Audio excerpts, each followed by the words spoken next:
오늘 우리가 같이 나눌 말씀은 신약성경 베드로전서 4장 1절에서 11절까지 말씀인데요. 제가 가지고 있는 성경책 381면에 있습니다. 베드로전서 4장 1절에서 11절 말씀입니다. 제가 봉독하겠습니다. 그리스도께서 이미 육체의 고난을 받으셨으니 너희도 같은 마음으로 갑옷을 삼으라. 이는 육체의 고난을 받은 자는 죄를 그쳤음이니 그 후로는 다시 사람의 정욕을 따르지 않고 하나님의 뜻을 따라 육체의 남은 때를 살게 하려 함이라. 너희가 음란과 정욕과 술취함과 방탕과 향락과 무법한 우상 숭배를 하여 이방인의 뜻을 따라 행한 것은 지나간 때로 족하도다. 이러므로 너희가 그들과 함께 그런 극한 방탕에 다름질하지 아니하는 것을 그들이 이상히 여겨 비방하나 그들이 산 자와 죽은 자를 심판하기로 예비하신 이에게 사실대로 고하리라.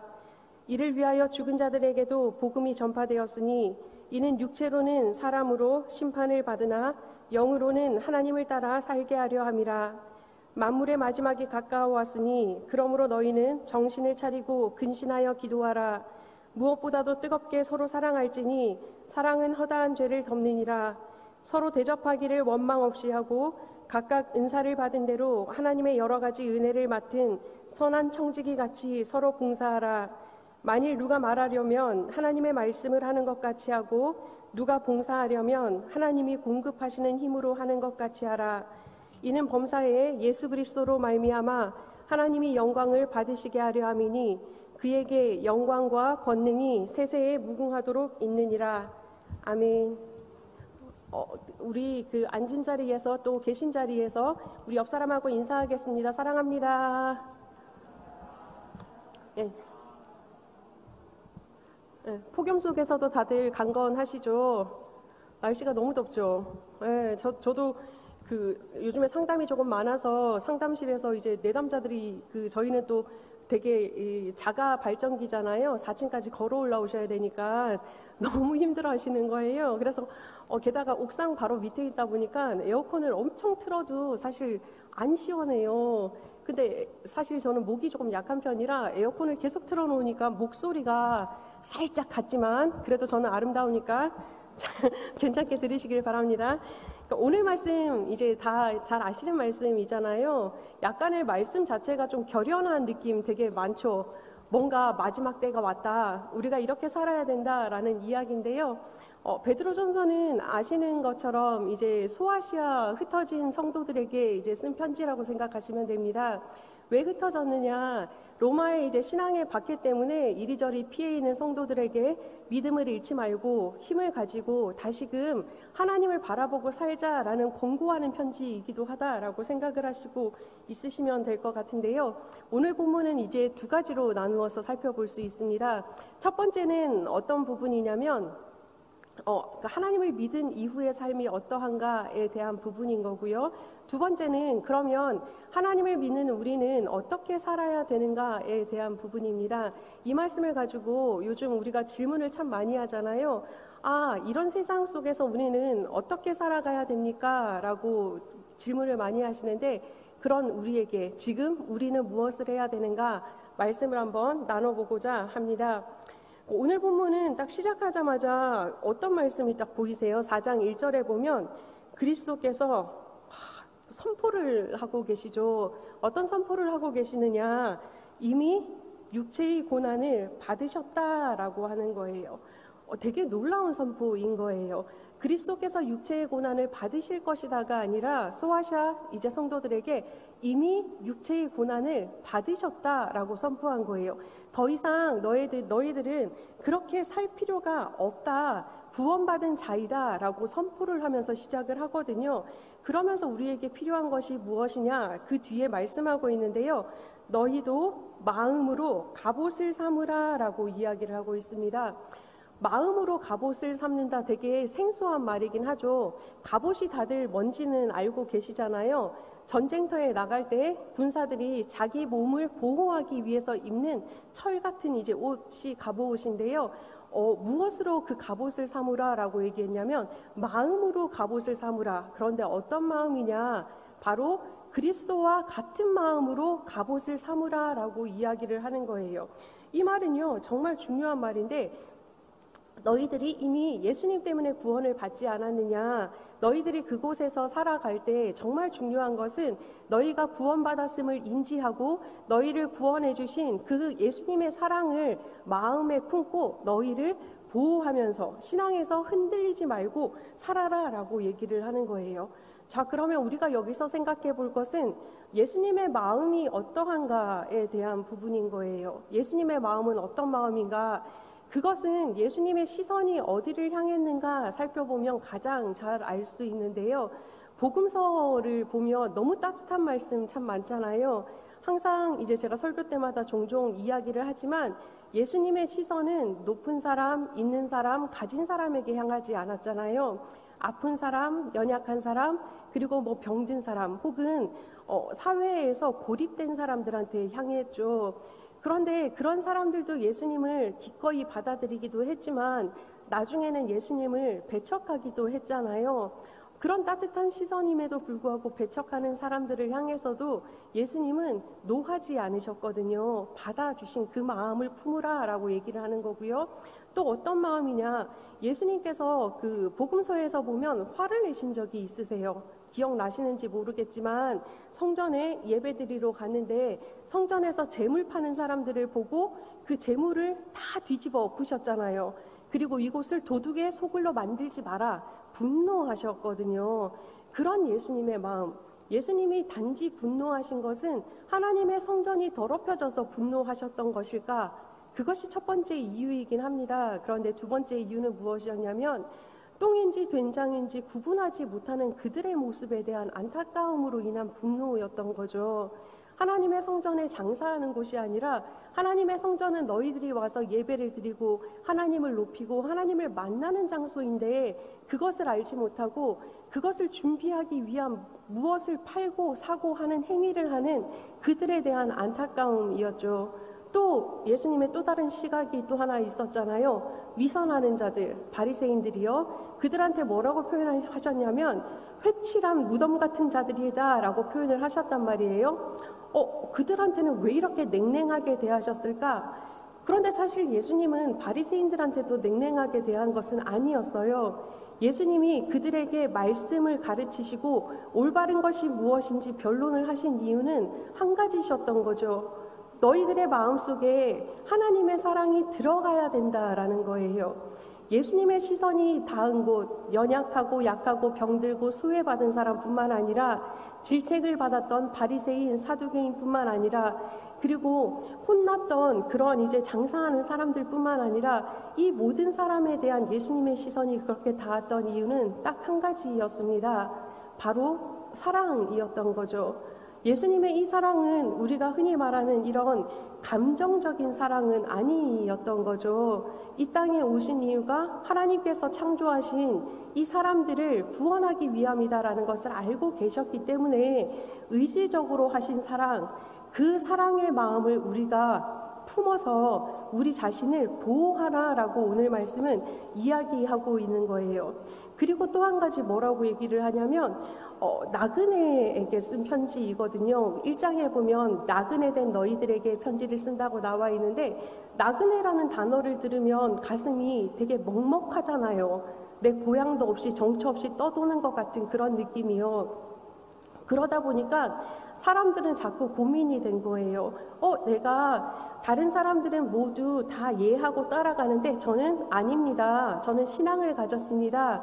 이렇게 살아가기가 쉽지 않은 사람들인 거잖아요. 이들에게 뭐라고 위로를 하시냐면 너희들이 받는 고난도 참된 증거다라고 이야기를 해요. 어떤 증거냐? 너네들이 예전하고 다르게 살아가기 때문에 사람들은 끊임없이 야 예전처럼 살아가자, 야 다시 방탕한 생활로 돌아와, 네 마음대로 해봐, 야 술 마시고 뭐 친구들하고 놀러 다니고 뭐 하지 말아야 될 것, 섬겨야 될 것 뭐하러 해, 하고 싶은 것만 해.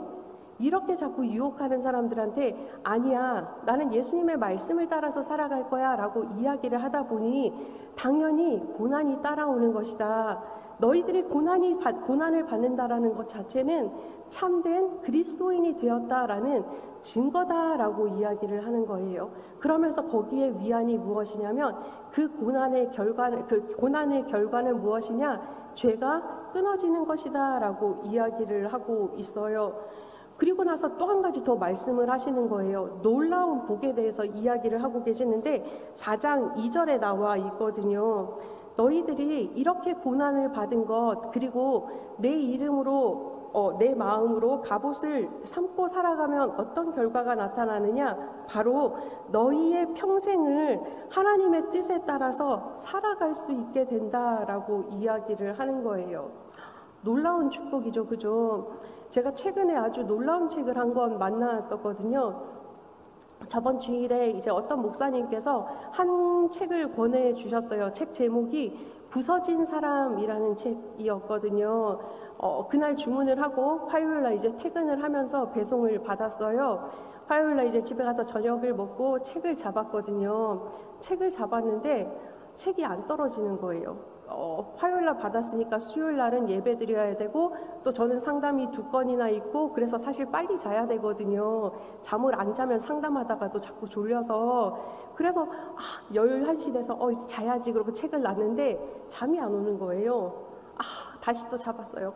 잡아가지고 12시 돼서 또 책을 놨어요. 근데 또 잠이 안 오는 거예요. 잡았어요. 결국 새벽 3시까지 그 책을 다 읽었거든요. 어떻게 읽었냐면 눈물이 계속 뚝뚝 떨어지는 거예요. 우와, 진짜 눈물이 뚝뚝 떨어지고 울다가 웃다가 주로 울다가 그렇게 책을 봤는데 제목부터 범상치 않죠. 부서진 사람이라는 제목. 누구에 대한 이야기냐면 요한 하이니 아놀드라는 분에 대한 이야기예요. 독일 분이시고요. 잘 모르실 텐데 혹시 브루드호프 공동체라는 이제 이름을 들어보신 분이 계실지 모르겠지만 그것을 만든 에버하르트라는 분의 이제 아드님 이야기이거든요. 에버하르트라는 분은 독일 분이세요. 당연히 독일 분이시겠죠. 그분이 자기 가족을 데리고 놀라운 일을 시작했어요. 당시 이제 그 배경이 언제였냐면 1차 세계대전이 발발하기 전 그 정도의 배경이었는데 독일의 사회를 바라보니 썩어가는 기독교에 대해서 경종이 자꾸 울려지는 거죠. 이렇게 살면 안 되겠다. 하나님께서 원하시는 삶이 무엇인가에 대한 질문을 계속하다가 이분이 결심을 했어요. 원래 명문가였거든요. 명문가였는데 그 모든 걸 내려놓고 시골로 온 가족을 데리고 들어갔어요. 내가 세우는 이 공동체에는 우리 가족부터 시작하는데 산상수훈의 말씀이 이루어지고 그래서 참된 하나님 나라의 자급자족의 생활을 꿈꾸면서 공동체를 시작하리라. 그래서 자녀들부터 시작을 하게 된 거예요. 그런데 그 공동체에는 놀라운 일이 벌어졌죠. 정말 독일의 시골인데 병든 사람, 알코올 중독자, 살인자들, 범죄자들 끊임없이 찾아오는 거예요. 그것을 보고 그 아들이신 하이니 씨가 무슨 생각을 했냐면 우리 누나들이 이렇게 싫어하는데 범죄자들 얼마나 무섭겠어요. 알코올 중독자들 얼마나 무섭겠어요. 그럼에도 불구하고 거기에 대한 이야기를 하면 아버지는 단호하게 그런 말 하지 말라라고 이야기를 한 거예요. 그거를 보고 이 아들 된 하이니가 계속 고민을 하기 시작한 거예요. 왜 이런 사람들이 우리 공동체에 자꾸 찾아올까? 2가지를 발견을 했는데요. 첫 번째는 편견 없는 사랑 때문이다 였고요. 2번째는요.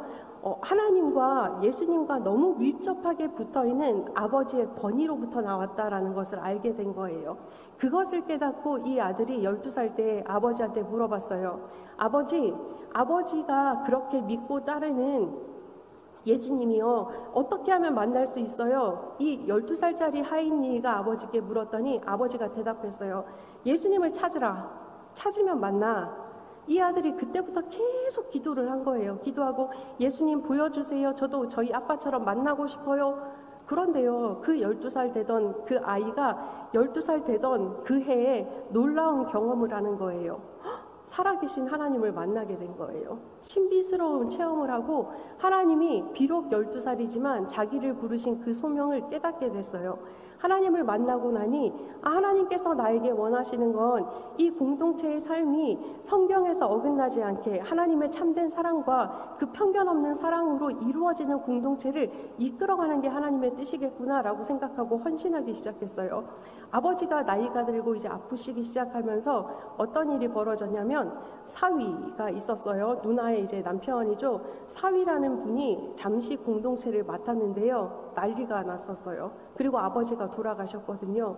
사위가 배신을 하기 시작했어요. 장모님을 가두기 시작했고 이 하인이라는 분을 이제 볼모지로 보내기 시작했고요. 그런데도 불구하고 이 사람은 끝까지 견뎌냈어요. 공동체는 나치에 이제 받기 때문에 무슨 일이 벌어졌냐면 더 이상 독일에서 살 수 없어서 영국으로 건너가고요. 영국에서 다시 파라과이로 건너가고요. 거기서 생활을 하면서도 계속 고난을 당하는 거예요. 그리고 그 사위가 어떤 결정을 내리냐면 하인이 너는 공동체의 룰을 어겼기 때문에 근데 공동체의 룰을 어겼다기보다 이 사위가 자신의 권력을 획득하고 싶었던 거예요. 이 하인이를 뉴욕으로 쫓아내서 부르드호프 공동체를 다시 뉴욕에도 만들어내라, 개척을 해라 시작을 한 거예요. 정말 힘들게 개척을 했어요. 그런데 그 공동체에 지금도 남아 있거든요. 뉴욕주에 있는데 우드 크레스트 공동체라고 남아 있어요. 그분이 그런 얘기를 해요. 내가 평생 이렇게 고난을 받고 믿었던 매형한테, 믿었던 이모부한테, 믿었던 친구들한테 계속 배신을 당하고 괴롭힘을 당하고 편견 속에서 왕따를 당하고 핍박을 당하고 박해를 당하고 어느 정도 박해를 당했냐면 먹을 것을 제대로 주지 못해서 음식물 쓰레기를 먹고 살았었어요. 그래도 공동체의 명, 그 수장으로 세웠던 그 사람의 명을 따르기 위해서 그랬던 이유는 12살에 내가 만났던 그 하나님의 소명이 나를 이끌었기 때문이다 라고 고백을 했다라고 하거든요. 이거를 읽고 펑펑 진짜 눈물이 나는 거예요. 눈물이 나면서 그 새벽부터 저한테 계속적으로 질문이 올라오더라고요. 아, 그래? 이 사람이 하나님의 나라가 온전하게 이루어지기 위해서 이렇게 살았구나. 그러면 나는? 그리고 지금 우리는 그러면 어떻게 살아야 되는가? 참 고민이 되기 시작하더라고요. 그 고민에 대한 대답을 저는 오늘 본문 말씀을 통해서 계속적으로 풀어나가려고 하는데요. 7절 이하의 말씀부터입니다. 7절 이하에 보면 7절의 처음이 시작이 뭐라고 나와 있냐면 제가 한번 읽어드릴게요. 만물의 마지막이 가까이 왔다. 근신하고 기도하고 뜨겁게 사랑하고 서로 대접하고 은사 받은 대로 선한 청지기 같이 봉사하라 라고 이야기를 하고 있어요. 되게 좀 센 이야기잖아요. 만물의 마지막이 가까이 왔다라고 이야기를 해요. 만물의 마지막이라는 얘기는 우리가 편하지 않은 이야기죠. 사실 나는 살 날이 아직 창창한데 무슨 마지막인가라는 생각이 들 수 있겠지만 사람의 생명은 내게 있는 게 아니잖아요. 하나님 앞에 있는 것이잖아요. 제가 오늘 이렇게 설교를 잘하고 혹시 내일은 하나님 품으로 갈 수도 있죠. 그죠? 이거는 우리의 삶 자체가 어떻게 살아가라라는 얘기냐면 종말론적으로 살아가라라고 하는 이야기인 거예요. 사실 이 세상을 보면 요즘에는 그런 일들 참 많이 하잖아요. 사람을 함부로 대하기도 하고 만물을 함부로 대하기도 하고 자연을 훼손하기도 하고 동물을 학대하기도 하고 흥청망청 먹고 사는데 바쁜 사람들이 되게 많죠. 왜 그렇게 살아가는 줄 아세요?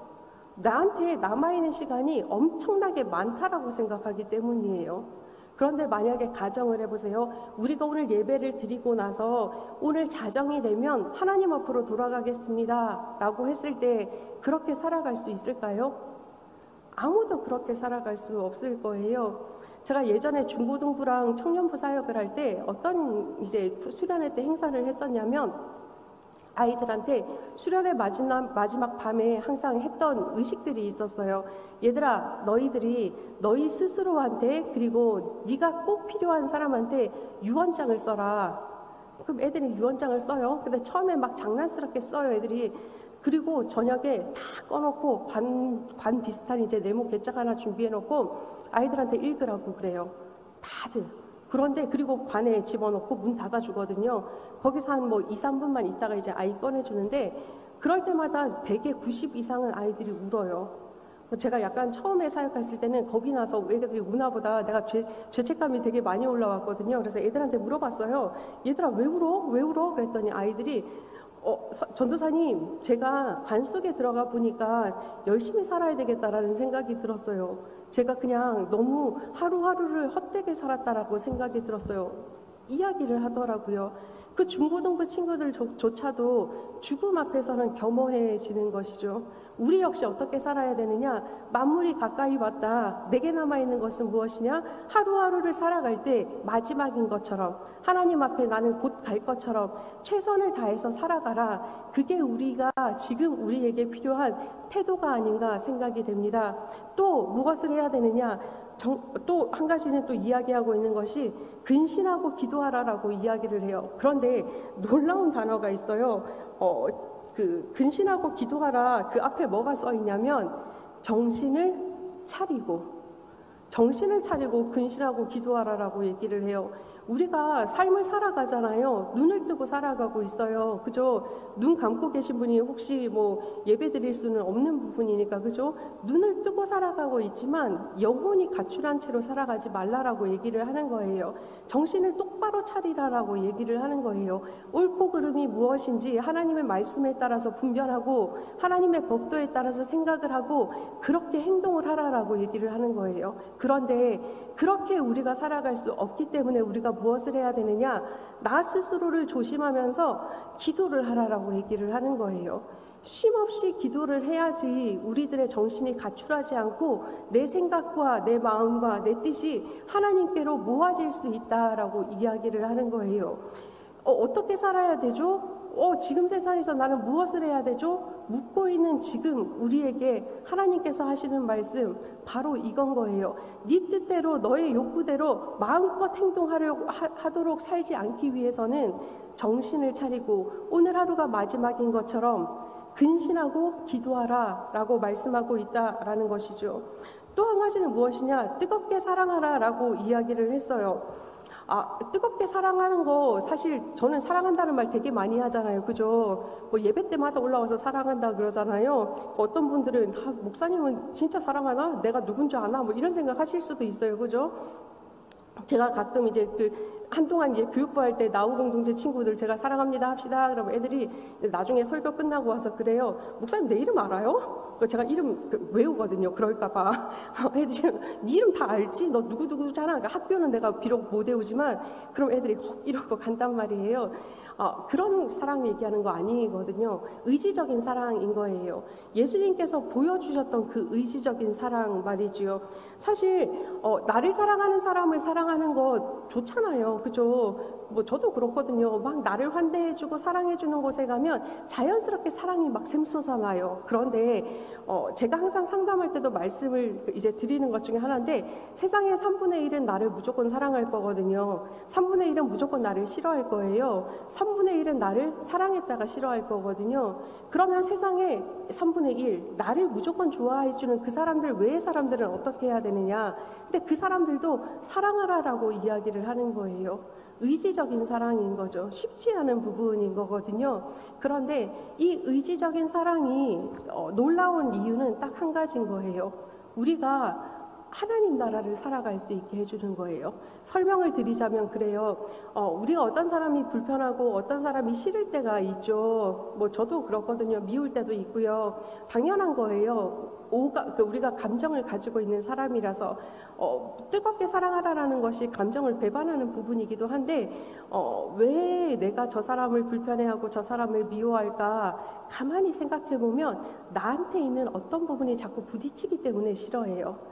여기는 이제 보면 그 자녀들 키우시는 분들 많으신데, 내 자녀들 중에서 특별히 이제 내 눈에 거슬리는 것들이 있잖아요. 가만히 생각해 보세요. 그 거슬리는 게 남편 닮아서 혹은 아내 닮아서 거슬리기보다는 나하고 비슷한 부분이 자꾸 거슬려요. 혹은 나한테 저거 없었으면 좋겠다 생각하는 부분이 거슬리거든요. 상대방도 그렇다라는 거예요. 우리가 만나는 모든 지체들에 대해서 내가 거슬릴 때, 불편할 때 내 속에 있는 어떤 부분이 자꾸 만나기 때문에 배척하게 되고 우리가 편을 가르게 되는 거거든요.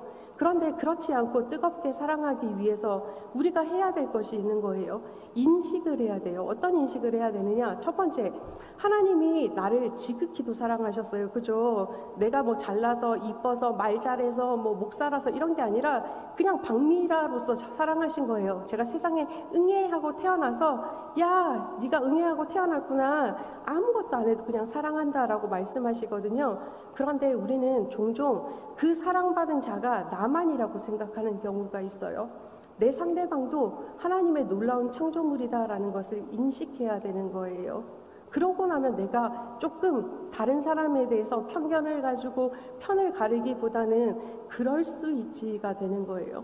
두 번째는 어떤 인식이 필요하냐면 그 사람이 부족하고 그 사람이 불편하고 그 사람이 하는 나쁜 짓이 내게도 있다. 다른 영역이지만 그것을 인정하고 나면 사실 되게 편안해지는 거예요. 우리가 사람을 미워하고 나면 어떤 감정이 들어요?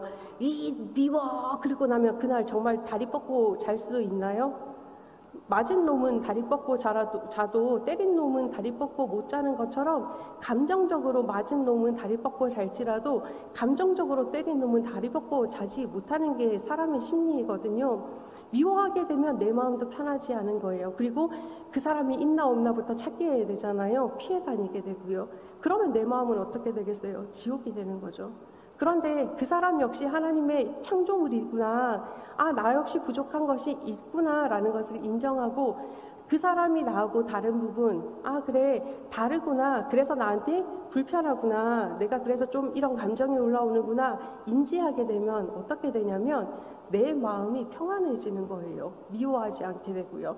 비록 좋아하는 것까지는 쉽지 않을 수 있으나 인식하고 인정하게 해주면 내 마음 자체가 다른 사람으로 말미암아 지옥을 살아가는 것이 아니라 나로 말미암아 하나님의 나라를 살아갈 수 있다라는 것이에요. 이게 바로 뜨겁게 사랑할 수 있는 가장 좋은 방법 중에 하나라고 저는 생각됩니다.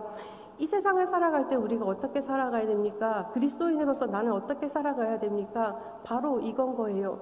나처럼 저 사람도 하나님의 귀한 창조물이다. 저 사람처럼 나도 역시 부족한 게 많은 사람이다 라는 것을 받아들이고 다름에 대해서 불편함을 인정하고 그 사람을 수용해 줄 때 지금 우리가 하나님 나라를 살아갈 수 있게 되리라 생각됩니다. 또 이야기를 하고 있습니다.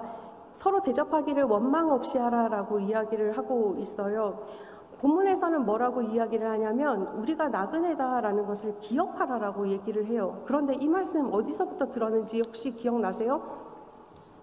출애굽기 이후에서부터 계속 이야기를 하고 있어요. 이스라엘 백성들한테 끊임없이 얘기를 하거든요. 너희도 나그네였음을 기억해라. 객과 고아와 과부를 함부로 대하지 말고 귀하게 대접하라라고 이야기를 하고 있거든요. 우리는 이 세상에서 나그네예요. 아니에요. 저는 한국 사람인데 한국에서 살고 있어요. 제 집이 있어요. 뭐 이래서 나그네 아닌 거 아니거든요. 우리는 본향을 꿈꾸는 나그네의 삶을 살아가는 거죠. 우리 항상 찬양하잖아요. 죄 많은 이 세상은 내 집안이네. 내 모든 보아는 저 천국에 있네. 그죠? 저 천국 문을 열고 나를 부르네. 그럼 난 뛰어갈 거잖아요. 내가 돌아갈 곳은 하나님 나라이기 때문에 우리가 살아가는 이 세상에서 나는 바로 나그네다라는 거예요. 아, 그러면 나도 나그네구나. 그러면 정말 떠돌아다니는 나그네 어떻게 대접할 것인가? 방법은 딱 한 가지인 거예요. 히브리서 말씀에 나와 있거든요. 어떤 사람이 손을 대접하다가 부지불식간에 천사를 대접하였다라는 거예요. 그 말은 뭐냐면 다시 쉽게 얘기를 하면 이 말인 거예요. 내가 만나는 모든 사람을 예수님 보듯이 보고 내가 만나는 모든 사람을 예수님 대접하듯이 대접하는 것, 그것이 바로 나그네를 대접하되 원망 없이 하는 것인 거예요. 사실 예수님을 대접하는데 내 마음에 거리낌이 있을 수는 없잖아요. 그죠? 눈에 비록 보이진 않는 분이시지만 내 옆에 계시다라는 걸 알고 있기 때문에요. 그 삶을 살아간다면 우리 스스로 마음이 어떻게 되겠어요? 당연히 따뜻해지겠죠. 내 마음이 풍요로워질 거거든요. 이거 아까운데 저 사람 안 주고 싶어가 아니라 예수님이다. 예수님이시네. 이렇게 되면 내가 따뜻해져요. 내가 따뜻해지면 또 누가 따뜻해지는 줄 아세요? 내 주변의 가족들이 따뜻해져요. 그리고 내가 하나님의 성전이듯이 우리가 모여서 이루어낸 이 하나님의 성전인 우리 부천 동강교회가 따뜻한 교회가 될 것이다 라는 거죠. 그러면 어떻게 되느냐? 결국에는 하나님의 영광을 드러낼 수 있는 가장 좋은 통로가 될 것이다 라고 이야기를 하고 있는 거예요. 사실 오늘 말씀은 되게 그래요. 되게 잘 알고 있는 말씀이에요. 그죠? 잘 알고 있지만 우리가 실행하기는 참 어려운 말씀이거든요. 그런데요, 저는 그렇게 생각해요. 사람은 변하지 않죠. 저도 상담할 때 항상 그렇게 얘기해요. 사람은 변하지 않아요. 그러나 변화의 노력은 우리가 할 수 있다라는 거예요. 어저께는 100도 아니고 0밖에 안 됐는데 오늘 노력했더니 1이 되었어요. 성공하신 거예요. 좀 더 노력하셔서 내일 1.2가 되시면 되는 거예요. 1.5가 되시면 되는 거예요. 100%까지 하실 필요는 없다라는 거죠. 사실 100%까지는 불가능할 수도 있다라는 것을 기억하시면 좋을 것 같습니다. 사랑하는 우리 부천 동감 가족들, 사실 코로나 시대 살아가는 것 쉽지 않죠. 그런데 코로나 시대를 살아가는 것이라고 이야기를 하기보다 사실 그리스도인으로 살아가는 것 쉽지 않다 여겨집니다. 내가 누구인가, 내가 하나님의 사랑을 받은 자로서 살아가는 것, 그 정체성을 가지고 살아가는 것 쉽지 않죠. 당연한 겁니다. 그러나 우리는 살아내야 합니다. 왜 살아내야 하느냐? 오늘 말씀에 나와 있거든요. 예수님께서 이미 육체의 고난을 우리를 위해서 받으셨다라고 선포하기 때문이죠. 그 말씀 부여잡고 지금 우리는 예수님의 말씀대로 정신 차리고 근신하고 기도함을 통하여서 우리 마음속에 우리의 의지가 아닌 하나님께서 주신 그 의지로 서로 뜨겁게 사랑하고 또한 그 뜨겁게 사랑함을 통하여 다른 사람을 따뜻하게 덮여줄 수 있는, 따뜻하게 대할 수 있는 그 마음을 전하면서 살아가야 된다라는 것입니다. 그것이 지금 이 시대를 살아가는 우리, 하나님 어떻게 살아야 됩니까? 질문하는 우리에게 대답하시는 하나님의 음성이지요. 이번 한 주간 이 말씀 부여잡고 정말 살아냄을 통해서 우리 부천동감 가족들 모두에게 놀라우신 하나님의 은총, 여기에서 약속하신 것처럼 내